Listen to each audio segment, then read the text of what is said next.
دہلوی رحمۃ اللہ علیہ کی، یہ ماسٹر پیس ہے۔ اس میں جو پہلا ابتدائی حصہ ہے وہ جو حکمت اصولی والا ہے، اس میں مجھے کہیں کہیں اختلاف ان سے ہے، لیکن حکمت الاحکام پر میں سمجھتا ہوں کہ واقعتاً وہ ایک انسائکلوپیڈیا ہے، بہترین۔ تو اب اس حکمت احکام کو جمع کر کے پھر نظام بنتے ہیں، یہ سیاسی نظام ہوگا، یہ معاشی ہمارا نظام بن جائے گا، ورنہ نظام قرآن میں لکھا ہوا کہیں نہیں ہے، احکام ہے، یہ حلال یہ حرام، اسی کے حوالے سے پھر ہم بنائیں گے کہ ہمارا معاشی نظام یہ بنتا ہے، ہمارا معاشرتی نظام یہ بنتا ہے، ہمارا سیاسی نظام یہ بنتا ہے۔ تو گویا کہ لا اینڈ سوشل سائنسز، ان دونوں کا جو مبنا ہے وہ حکمت تفصیلی ہے، حکمت تشریعی کہہ لیں، تفصیلی کہہ لیں، فروعی کہہ لیں، اور ایمان اس کا فلسفہ حکمت اصولی یا حکمت ایمانی ہے۔ اب وہ جو پچھلے لیکچر کی آخری بات جو بہت ہی تشنہ رہ گئی تھی، جماعت کے لیے سم و طاعت، اس کی مشق کیا ہے؟ حکم مانو۔ ابتدائی مرحلے میں کوئی فارمل بیعت نہیں تھی، کوئی نظام نہیں تھا، بس اللہ کے رسول کو مانا ہے تو حکم ماننا پڑے گا، بات ختم۔ وما ارسلنا من رسول الا لیطاع باذن اللہ، ہم نے نہیں بھیجا کسی رسول کو مگر یہ کہ اس کی اطاعت کی جائے اللہ کے حکم سے، لہذا جس نے اللہ کے رسول کو مان لیا اطاعت کرنی ہے۔ پچھلی دفعہ میں وہ بدر سے پہلے کی جو مشاورت تھی وہ بیان کر چکا ہوں، حضرت سعد بن عبادہ کا قول کانک تعنینا یا رسول اللہ ہے فإنا آمنا بک وصدقناک، ہم ایمان لائے ہیں آپ پر، آپ کو اللہ کا رسول مانا ہے، اب ہم آپ کے کسی حکم سے سرتابی کیسے کر سکتے ہیں؟ جو آپ کا حکم ہوگا ہم اپنی اونٹنیوں کو دبلا کر دیں گے، برق الغمات تک پہنچ جا دیں گے، اور اگر آپ سمندر میں اتار دیں گے اپنی سواری ہم بھی اتار دیں گے۔ لیکن اس کی جو مشق ہوئی ہے وہ اصل میں میرے جو آج کا موضوع جو ہے اس کے اندر آنے والی بات ہے، اور وہ میں آج کتنا کور کر سکوں گا میں کہہ نہیں سکتا، لیکن بہرحال بسم اللہ کر کے شروع کر رہا ہوں۔ اصل میں جو براہل آتے ہیں تصادم کے، ان کی اب ہمیں بات کرنی ہے۔ دیکھیے پہلی بات ہم نے سمجھ لی، انقلابی عمل کا لازمہ تصادم، اس سے بچ کر انقلاب نہیں آ سکتا۔ اگر کوئی بڑا امن پسند ہے تو گھر میں بیٹھے، اور جو باطن کا غلغلہ چل رہا ہے اس کو برداشت کریں، بس اللہ اللہ خیر اللہ۔ If you want to change the system، تصادم ناگزیر ہے۔ تصادم کیا ہے؟ جہاد، جہد سے بنا جہاد، جب جہد کو مقابلے میں آتی ہے تو جہاد ہو جاتا ہے۔ قتل کے مقابلے میں آئے گا قتال، مقاتلہ، مجاہدہ۔ ایک انتہائی باریک نکتہ ہے، بہت اہم ہے، تصادم کون شروع کرتا ہے؟ پہلا سوال ہے۔ آپ کہیں گے کفار نے کیا، انہوں نے کیا، مشرکین نے کیا، غلط۔ تصادم ہمیشہ انقلابی شروع کرتا ہے، وہ کہتا ہے یہ غلط، تمہارے خیالات غلط، تمہارے عقائد غلط، تمہارے نظریات غلط، تمہارا نظام غلط۔ تو وہ تو معاشرہ جو تھا وہ ایک ساکن جیسے تیلاب ہے، اس میں پانی کھڑا ہے، چاہے وہ وہاں ظالم تھا، مظلوم طلب تقدیر تھے، مانے ہوئے تھے، رہ رہے تھے، امن تھا۔ جیسے ڈاکوؤں کا ڈیرا ہو تو امن ہوتا ہے نا، وہاں ڈاکو آپس میں تو نہیں لڑتے۔ تو برے سے برا معاشرہ ہوگا، پورا امن تو ہوگا۔ وہ مکے کا معاشرہ پورا امن تھا۔ یہ اس کھڑے ہوئے پانی میں پہلا پتھر کس نے پھینکا؟ غلط ہے، یہ تمہارے نظام غلط ہے، تمہارے آلہہ باطل ہیں، کوئی الہ نہیں اللہ کے سوا۔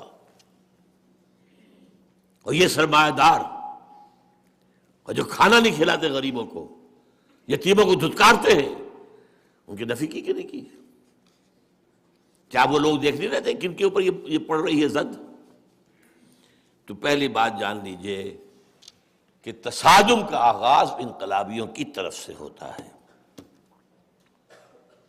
اور میں یہاں چاہتا ہوں کہ قرآن مجید کی جو صاف بیانی ہے، قرآن مجید میں ایک آیت وہ ہے جسے میں کہتا ہوں کہ انقلابی فلسفے کی اریاں ترین آیت، اریاں کا لفظ استعمال کر رہا ہوں میں، ننگی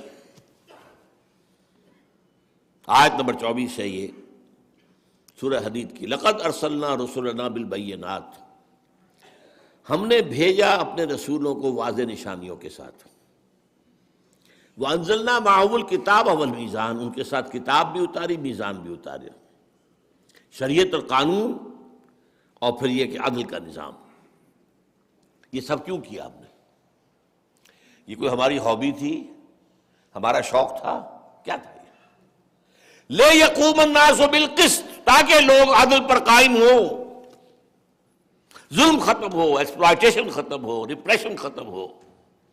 یہ کسان پر جو ظلم ہو رہا ہے، یہ مزدور پر جو ظلم ہو رہا ہے، خواجہ از خونے رگے مزدور سازد لال ناب، از جفائے دے خدایاں کشتے دہقانہ خراب، انقلاب انقلاب اے انقلاب۔ تو ظاہر بات ہے ہم نے یہ سب کچھ کیا، کتابیں اتاری، معجزے دیے رسولوں کو، تاکہ لوگ عدل پر قائم ہوں۔ نمبر 1، وانزلنا الحدید، ہم نے لوہا بھی اتارا ہے،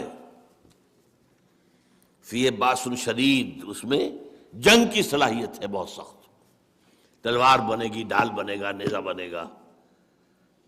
وَلِيَعْلَمَ اللَّهُ مَن يَنصُرُهُ وَرُسُلَهُ بِالْغَيْبِ، اور یہ اس لیے ہے کہ اللہ دیکھنا چاہتا ہے کہ کون ہے اس کے وہ وفادار بندے جو اس لوہے کی طاقت کو لے کر اللہ کی اور اس کے رسول کی مدد کرتے ہیں، یعنی اس کی طاقت سے جو اس کے مخالف بن کر سامنے آن کے سر کچلتے ہیں۔ ڈکلیئرڈ،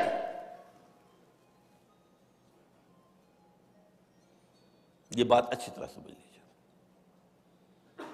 قرآن نہیں رکھتا چھپا کر بات کو۔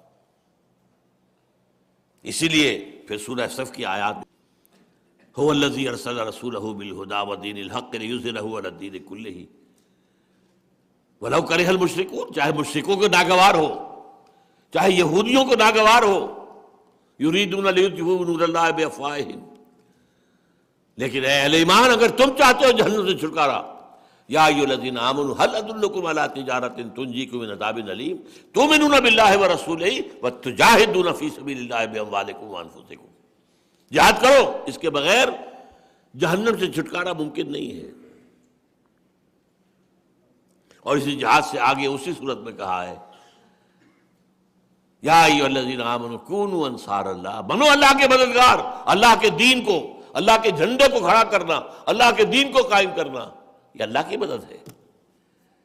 کما قال عیسی ابن مریم للحواریین من انصاری اللہ، جیسا کہ عیسیٰ ابن مریم نے اپنے ساتھیوں سے کہا تھا کون ہے میرے مددگار اللہ کے راستے میں؟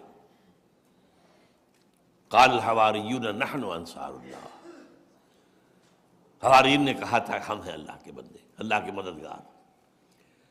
اور اسی صورت میں وہ آیت بھی ہے، ان اللہ یحب الذین یقاتلون فی سبیلہ صفا کانہم بنیان مرصوص، جہاد کے بعد قتال بھی۔ اللہ کو تو محبوب ہے وہ بندے جو اس کی راہ میں جنگ کرتے ہیں صفے باندھ کر،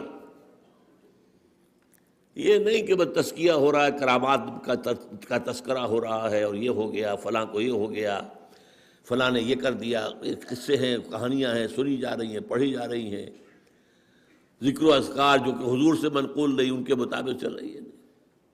یہاں معیار ہے کون ہے پسندیدہ محبوب، ان اللہ یحب الذین یقاتلون فی سبیلہ صفا کانہم بنیان مرصوص۔ اب اس وقت چونکہ جو میں نے بات شروع کی ہے، اس میں اب سیرت کا واقعاتی انداز آئے گا، جتنا بھی آج ہو سکے، پھر اس کو مکمل کریں گے اگلے اتوار کو۔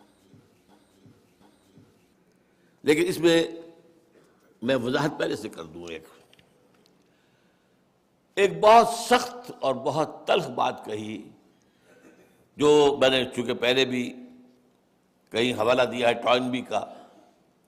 ٹوائنبی جو ہے پچھلی صدی کا سب سے بڑا مفکر سمجھا جاتا ہے، فلسفی تاریخ کا۔ اس نے بڑا زہر میں بجھا ہوا جملہ کہا حضور کے بارے میں، Muhammad fled as a prophet but succeeded as a statesman مین۔ محمد ایک رسول کی حیثیت سے تو ناکام ہو گئے، ہاں کامیاب ہوئے تو ایک سیاستدان، ایک اسٹیٹس مین۔ مطلب کیا ہے کہ مکی زندگی کا جو نقشہ نظر آتا ہے وہ محمد واقعی صلی اللہ علیہ وسلم نبی تھے یا نہیں اس کو چھوڑ دو، نبی نظر ضرور آتے ہیں، نقشہ وہی ہے جو یحییٰ کا اور عیسیٰ علیہ السلام کا تھا، دعوت ہے، تبلیغ ہے، وعظ ہے، یہ ہے، لوگوں کو معاف کر رہے ہیں، جب کوئی کچھ بھی کہہ جائے۔ یہاں تو ناکام ہو گئے، he had to flee to Mecca, وہ تو فلی کہتے ہیں، فلی ٹو مدینہ، بھاگنا پڑا۔ اسی پر پھر منٹگومری واٹ جو ہے، یہ پروفیسر آف فلاسفی ہمارے یو کے میں، اور اس کا قول میں بہت سناتا رہا ہوں، لیکن مجھے ابھی حال ہی میں ایک ٹیلی ویژن کے مکالمے میں ڈاکٹر جاوید اقبال کے ساتھ میں شریک تھا، وہاں انہوں نے کہا، جب اس کا میں نے ذکر کیا، انہوں نے کہا یہ میرا استاد تھا، جب میں پی ایچ ڈی کر رہا تھا انگلینڈ میں تو یہ میرا استاد تھا منٹگومری واٹ۔ اس نے 2 کتابیں لکھی، محمد اینڈ مکہ، محمد اینڈ مدینہ۔ میں نے پوچھا یہ آپ نے 2 کتابیں کیوں رکھی؟ میں یہ ثابت کرنا چاہتا ہوں کہ محمد ایز اے پروفٹ ناکام ہوا صلی اللہ علیہ وسلم، بعض اللہ صلی اللہ علیہ وسلم، کہ وہ نقشہ تو ہے کچھ فٹ بیٹھتا ہے، یا عیسیٰ، وہ ظاہر بات ہے ان کے سب سے عظیم شخصیتیں تو یہی 2 ہیں، لیکن یہ مدینے والا محمد تو ہیڈ آف دی اسٹیٹ ہے، سپہ سالار ہے، قاضی القضات ہے، اسٹیٹس مین ہے۔ منٹگومری واٹ نے جتنے ممکن ہو سکتے تعریف کے الفاظ کسی شخصیت کے بارے میں، اور اس کی بھی سپرلیٹو ڈگریز وہ استعمال کرتی ہیں محمد المدینہ میں، انتہائی ذہین، انتہائی فتین، انتہائی موقع پہچاننے والے، انتہائی انسان شناس، انتہائی بہترین پلاننگ کرنے والے، یہ ساری۔ لیکن وہ جو مکے والے ہیں وہاں تو ناکام ہو گئے، یہاں وہ کامیاب ہوئے۔ یہ جو کچھ تضادات سیرت کے اندر آتے ہیں، تصادات بظاہر، 12 سال مکے میں حکم یہ ہے کہ چاہے تمہارے جسم کے ٹکڑے اڑا دیے جائیں تم ہاتھ نہیں اٹھاؤ گے، اور مدینے میں آ کر قاتلوا فی سبیل اللہ الذین یقاتلونکم، تلوار ہاتھ میں لو، اگر کوئی اینٹ مارے گا پتھر مارو جواب سے۔ یہ کوئی تضاد ہے کہ نہیں؟ بظاہر کا لفظ نوٹ کیجیے۔ ایک وقت میں صلح حدیبیہ کر رہا ہے دب کر، انتہائی دب کر، یہاں تک کہ تمام صحابہ کا خون کھول رہا ہے،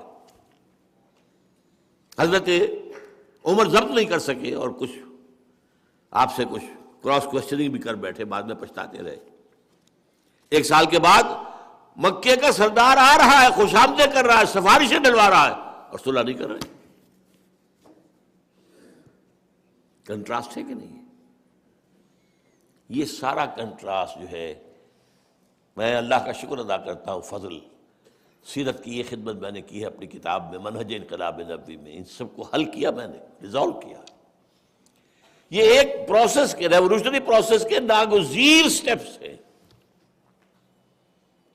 ایک ہی پروسیس ہے، لیکن ایک پروسیس کا ایک مرحلہ وہ ہے جس کا تقاضا کچھ اور ہوتا ہے، دوسرے مرحلے کا تقاضا کچھ اور ہے، پیش نظر انقلاب ہے۔ نہ لڑائی مقصود ہے، نہ صلح مقصود ہے، مقصود اللہ کے دین کا غلبہ ہے، اس کے حوالے سے۔ اور اس میں بہت سی چیزوں کا جو فلسافیکل ایسپیکٹ ہے وہ میں نے اللہ کا فضل واضح کیا ہے۔ اب آئیے حضور کی دعوت کے ضمن میں، مراحل کے ضمن میں، پہلی بات یہ نوٹ کیجئے کہ آپ کی دعوت و تحریک کبھی ایک دن کے لیے بھی خفیہ نہیں رہی۔ یہ میں اس زور سے اس لیے کہہ رہا ہوں کہ ہمارے ہاں آج کل ایک خاصی نمایاں تنظیم اور تحریک ہے، ان کا کہنا یہ ہے کہ پہلے 3 سال حضور نے خفیہ